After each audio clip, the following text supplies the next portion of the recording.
নমস্কার, আমি বিধান। বেঙ্গল ফিউশন ওয়েব চ্যানেলে আরও একবার তোমাদের সামনে হাজির হয়েছি আরও একটা নতুন ভিডিও নিয়ে।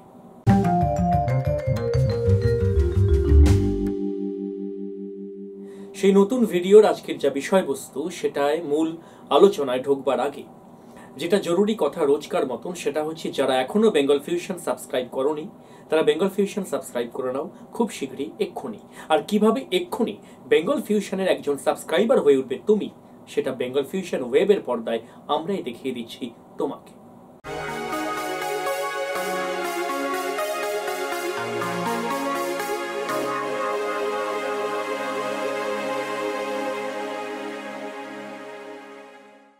আজকের বিষয় চাকরি।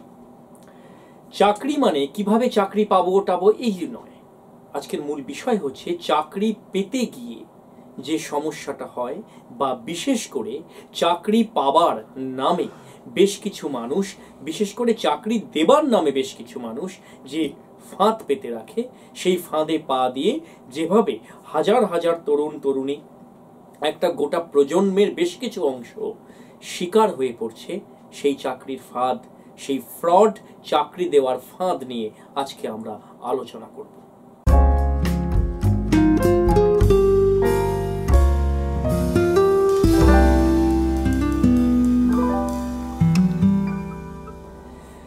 তোমরা হয়তো ভাবছো যে চাকরি পাওয়াটা তো আজকের দিনে ভীষণ কঠিন, খুব স্বাভাবিক ব্যাপার।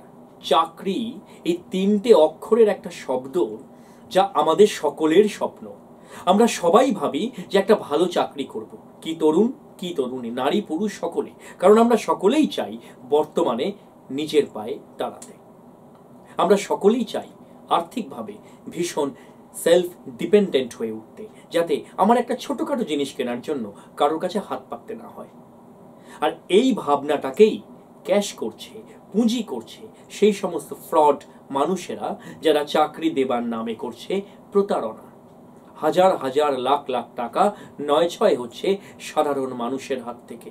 তাদের সমস্ত পুঁজি, সমস্ত সঞ্চয়, জীবনের রোজগার সব উজাড় করে দিচ্ছে কোনো একজনকে একটা ভালো চাকরি পাবে বলে। ফলে আমরা চাই যারা এই মুহূর্তে পড়াশোনা করছো, চাকরির জন্য উদ্গ্রীব হয়ে আছো, বা যারা কোনো একটা চাকরি করছো কিন্তু ভাবছো যে একটু ফিল্ডটা বদলালে ভালো হয়, হয়তো আজকের বদলে কালকেই একটা চাকরি পেলে ভালো হয়, এই মুহূর্তে পেলে ভালো হয়, খুব স্বাভাবিকভাবে তাদের ক্ষেত্রে যেটা সমস্যা হয় সেটা হচ্ছে বেশিরভাগ মানুষ আমরা চাকরি খুঁজি আমাদের আর্থিক একটা নিরাপত্তার জন্য, এবং হয়তো সংসারে কোনো একটা প্রবলেম হচ্ছে, রাতারাতি চাকরিটা পেলে ভালো হয়। আর এই রাতারাতি চাকরি পেতে গিয়ে আমরা অনেক কিছু বিষয়কে নজর করি না, খুঁটিয়ে দেখি না। একটা পরিসংখ্যান বলছে 2017 সালে সাইবারাবাদ বা হায়দ্রাবাদ কমিশনারেটে কিংবা রাচাকোন্ডা কমিশনারেটে একের পর এক এমন ফ্রড চাকরি দেবার নাম করে বিভিন্ন প্রতারণা চক্রের জন্য পুলিশে রিপোর্ট জমা পড়েছে। কি হচ্ছে আমরা জানি।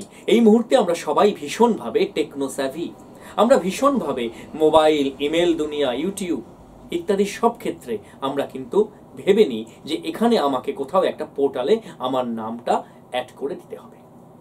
অর্থাৎ আমরা বিভিন্ন জব পোর্টালে আমার নাম, আমার প্রোফাইল, আমার যাবতীয় কিছু সমস্ত whereabout আমি দিয়ে রাখছি।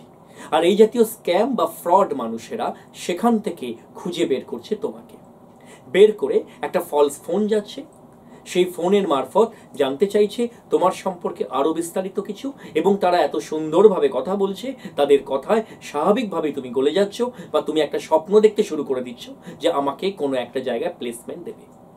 দুভাবে হতে পারে। একটা হচ্ছে যে অনেক ক্ষেত্রেই বলছে যে বিভিন্ন প্লেসমেন্ট এজেন্সির কথা, যে আমরা কোনো একটা প্লেসমেন্ট এজেন্সির মধ্য দিয়ে আপনাকে চাকরি দেব। বিভিন্ন রকম শর্ত থাকছে এরকম যে প্রথম মাসের মাইনেটা আমাদেরকে আপনাকে দিয়ে দিতে হবে, এবং তার আগে চাকরি পাওয়ার জন্য আপনাকে এত হাজার টাকা বা এত লাখ টাকা দিতে হবে, আপনার এত টাকা মাইনে, এবং প্রথম মাসে যা মাইনে পাবেন তার অর্ধেকটা টাকা আমাদের দিয়ে দিতে হবে। খুব স্বাভাবিকভাবেই তুমি তোমার সারা জীবনের সঞ্চয় বাবা মার কাছ থেকে নিয়ে বেশ লামসাম একটা অ্যামাউন্ট তার হাতে তুলে দিলে, সে তোমাকে একটা চাকরিও দিল, তুমি গিয়ে দেখলে বেশ সুন্দর ঝাঁচকচকে অফিস, কোথাও একটা চাকরি দিল, দেয়া হলো কোনো একটা প্রাইভেট প্রতিষ্ঠানের চাকরি, বেশ দিব্যি চাকরি করছো, 1 মাস পর তুমি মাইনে পেলে, তাদের চুক্তি মতন সেই মাইনে থেকে অর্ধেকটা টাকা অলরেডি কেটে সেই এজেন্সি পেয়ে গেছে। তুমি ভাবলে দারুণ, সামনের মাস থেকে আমি গোটা মাইনেটাই পাবো। কিন্তু দেখা গেল সামনের মাসে কিছুদিন কাজ করানোর পরেই সেই কোম্পানি তোমাকে বলল যে আমাদের পক্ষে আর আপনাকে রাখা সম্ভব হচ্ছে না, ইত্যাদি ইত্যাদি ব্যাপার। খুব স্বাভাবিকভাবে তখনও যেহেতু সামান্য মাত্র 1 মাস হয়েছে, ফলে তুমি সেভাবে পার্মানেন্ট হয়ে ওঠোনি, ফলে যাবতীয় যা আইনের দ্বারস্থ তুমি হতে পারছো না। আইন বরং সেই কোম্পানির হাতে, সে যে কোনো সময় সেই প্রাইভেট প্রতিষ্ঠান তোমাকে রাখতে পারে, তোমাকে তাড়াতে পারে, কারণ তুমি তখনও একটা প্রবেশন পিরিয়ডে রয়েছো, তখনও তুমি পার্মানেন্ট হয়ে ওঠোনি। আসলে এটা একটা টোপ। এভাবে তোমাকে 1 মাস পর তাড়িয়ে দেওয়ার পর আবার আমাকে ধরা হলো, আমার পর আরেকজনকে। তাতে এদের লাভ কি? প্রত্যেকটা মানুষের কাছ থেকে চাকরি পাওয়ার আগে এরা একটা মোটা অঙ্কের অর্থমুদ্রা নিয়ে নিচ্ছে, এবং চাকরি পাওয়ার পরও অর্ধেকটা টাকা তোমাকে দিয়ে অর্ধেক টাকা তারা নিচ্ছে। তুমি ভাবতে পারো যে আমাকে যে অর্ধেক মাইনেটা দিচ্ছে সেটা ওই তোমার কাছ থেকে যে টাকা নিয়েছে সেখান থেকে একটা অংশ দেওয়া তোমাকে, শুধুমাত্র যাতে এইটা বলা যে আমরা কোনো ফ্রড করিনি, আমরা তো তোমাকে চাকরির প্লেসমেন্ট দিয়েই দিয়েছি, তুমি ভালো করে কাজ করতে পারোনি বলে সেই কোম্পানি তোমাকে তাড়িয়ে দিয়েছে। ফলে প্লেসমেন্ট এজেন্সির মধ্য দিয়ে যে চাকরি, হরদম পেপারে বিজ্ঞাপন, সেখানে যাবার আগে ভালো করে খুঁটিয়ে খোঁজ খবর নাও, প্রয়োজনে সময় নিয়ে খোঁজ খবর নাও। আমরা বুঝি চাকরিটা ভীষণভাবে দরকার, কিন্তু এটাও মাথায় রেখো, চাকরি পাওয়ার নামে, রাতারাতি একটা ভালো জায়গায় পৌঁছে যাওয়ার নামে তোমার যেটুকু সামান্য পুঁজি সঞ্চয় আছে সেটাও শূন্য হয়ে যাওয়াটাও কিন্তু সাংঘাতিক হয়ে যাবে তোমার জীবনে। ফলে তারপরে যদি সত্যি সত্যি কোথাও চাকরি পাওয়ার থাকে, তাহলে সেখানে তুমি ভয় পাবে এগোতে, তোমার মধ্যে এমন একটা প্যানিক তৈরি করে দিচ্ছে এরা। দ্বিতীয়ত আরেকভাবে হতে পারে, সেটা হচ্ছে সরাসরি বিভিন্ন জব পোর্টালের সাথে এদের যোগাযোগ থাকে, জব পোর্টাল থেকে ফোন করা হয় এবং বলা হয় আপনাকে এত টাকা দিতে হবে, কিন্তু এর বিনিময় যদি আপনি ওই কোম্পানি কোনো HR ডিপার্টমেন্টে গিয়ে খোঁজ খবর নেওয়া শুরু করেন, তাহলে আপনি অবধারিত চাকরিটা পাবেন না। খুব স্বাভাবিকভাবে তোমার ইচ্ছে থাকলেও তুমি HR ডিপার্টমেন্টে গিয়ে খোঁজ নিতে পারবে না, কারণ তোমার তখন চোখে স্বপ্ন ভাসছে চাকরি। বিশেষ করে একটা তথ্য দিয়ে রাখি যে এই জাতীয় চাকরির ক্ষেত্রে যারা ফ্রড, এই জাতীয় স্ক্যাম চাকরির শিকার হচ্ছে, বেশিরভাগ ক্ষেত্রেই দেখা গেছে পুলিশ কমিশনারেটের আধিকারিকরা জানাচ্ছেন যে IT প্রফেশনালের যে চাকরি সেটাই। ফলে চাকরি পাও, চাকরির জন্য অবশ্যই খেটে বেড়াও।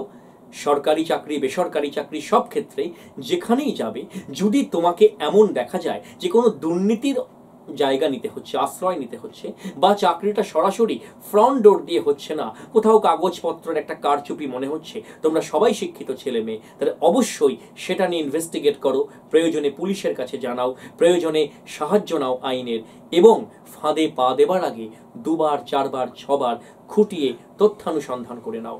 আমরা কেউই চাই না বেঙ্গল ফিউশনের কোনো একজন দর্শক বা আপামর বিশ্ববাসীর কেউ কোথাও দুর্নীতির চক্রান্তে পাকে চক্রে পা দিয়ে সর্বশান্ত হোক।